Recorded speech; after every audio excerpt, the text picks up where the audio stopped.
Today, we're diving into the hidden chemistry that connects a simple water bottle, your favorite sweater, and even your own DNA. We're talking about polymers, the fundamental building blocks of our modern world. And before we jump in, just a quick heads up, this explainer is part of the Blueprint program. If you're interested in learning more, you can check out the full curriculum over on our YouTube channel. All right, so let's start with a bit of a puzzle. What could a plastic bottle, a cozy sweater, and the very DNA that makes you possibly have in common? I mean, they seem totally different, right? Well, the surprising answer is they're all made of polymers. Okay, so that obviously brings us to our first big question. What exactly is a polymer? Let's break this down. At its core, a polymer is just a really, really big molecule. It's built by linking together tons of smaller, identical units called monomers. The name itself kind of gives it away. It comes from the Greek poly for many and meros for parts, many parts. The train analogy here is perfect. Think of each monomer as a single train car. You link them together one after another, and you get a long, powerful polymer chain.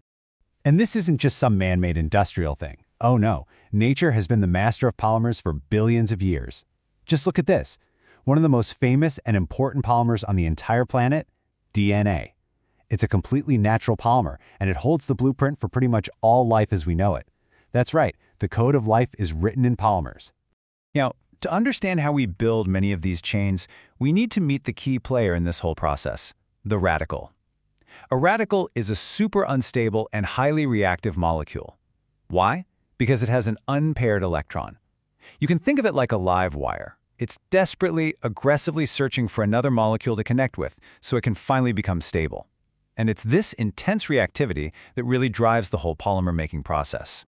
So now that we've met the radical, let's see it in action. In this next section, we're going to explore the actual chemistry of how these little monomers link up to create the massive polymer chains that make up so much of our world. We're going to focus on a really common process called addition polymerization. It's actually pretty straightforward and happens in three main stages. First up is initiation. That's where we create the spark. Then comes propagation, where the chain starts growing like crazy. And finally, we have termination, which is how we stop the reaction.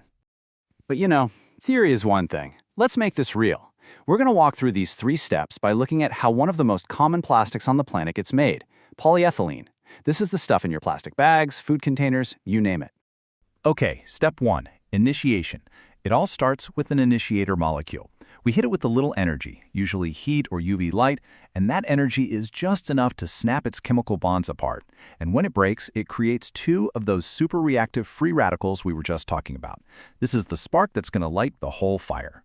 So now we've unleashed this aggressive radical, and it immediately goes looking for something to bond with. It finds a stable ethylene monomer and attacks it, breaking the monomer's double bond to snatch an electron. But in doing so, the monomer itself now becomes a new, bigger radical. And just like that, the very first link in our polymer chain has been forged. All right, we're about halfway through this deep dive. If you're getting some value out of this explainer, please just take a second to like it and subscribe to the channel for more foundational content from the Blueprint program. And now we hit step two, propagation. That new radical at the end of our growing chain is just as unstable as the first one. So what does it do? It immediately attacks another ethylene monomer, adding it to the chain and passing that unstable radical charge down the line. This becomes a chain reaction that repeats thousands, even millions of times in a fraction of a second. The polymer chain just grows and grows and grows. So how does this runaway train finally stop? That brings us to our final stage, termination. Eventually, two separate, growing chains, both with a radical at their end, are going to bump into each other. When they combine, they finally satisfy each other's need for an electron and form one long, stable polyethylene molecule. There are no more reactive ends, so the reaction is complete. It's all done.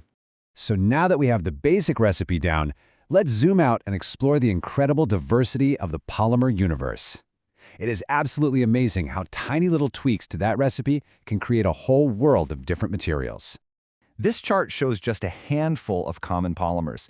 And what's wild is that they're all made using a process that's very similar to the one we just saw. The key difference? We just start with a slightly different monomer. By simply swapping out an atom here or there on that basic ethylene monomer, we can create a huge array of polymers, and each one has its own totally unique properties. Let's look at a couple of examples you'll definitely recognize. To make PVC, we just swap one hydrogen atom on the monomer for a bigger chlorine atom. That's it. This tiny change makes the final material super durable and versatile, perfect for things like pipes and flooring. Now, to make Teflon, we swap all 4 hydrogen atoms for fluorine atoms. The bond between carbon and fluorine is incredibly strong, which gives us that famously non-stick, heat-resistant surface we love in our frying pans. Tiny changes at the molecular level with enormous differences in the real world. And this brings us to our final and maybe most critical section. We've seen just how incredibly useful these materials are, but we also have to face the challenges they create. It's time to look at the 2 faces of polymers and their impact on our planet. This slide says it all, doesn't it?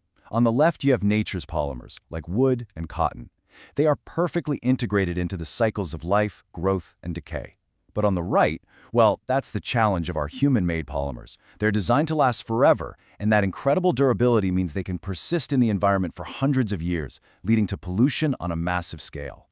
So what is the core difference here? Well, it really boils down to 3 things. Source: natural polymers come from living things. Most of ours come from non-renewable petrochemicals. Biodegradability: nature's polymers are designed to decompose and return to the ecosystem. Ours are designed not to. And finally, impact. One reintegrates seamlessly, the other has the potential to become a long-term pollutant. Their greatest strength, their durability, is also their greatest environmental weakness. And a quote from our source material really gets to the heart of the issue here. It says that human-made polymers have significant environmental consequences, unlike natural polymers. The key takeaway is that the very persistence that makes plastic so useful is what makes it so harmful. These materials just don't fit into the planet's natural cycles of decay and rebirth. And this leaves us with a really critical question for the future. I mean, there's no denying it. Polymers built the modern world. They are revolutionary materials. The challenge now, for scientists and for all of us, is to figure out how we can reimagine them. How can we harness all this incredible chemistry to create new materials that do everything we need them to do, but without harming our planet? The next revolution has to be a sustainable one.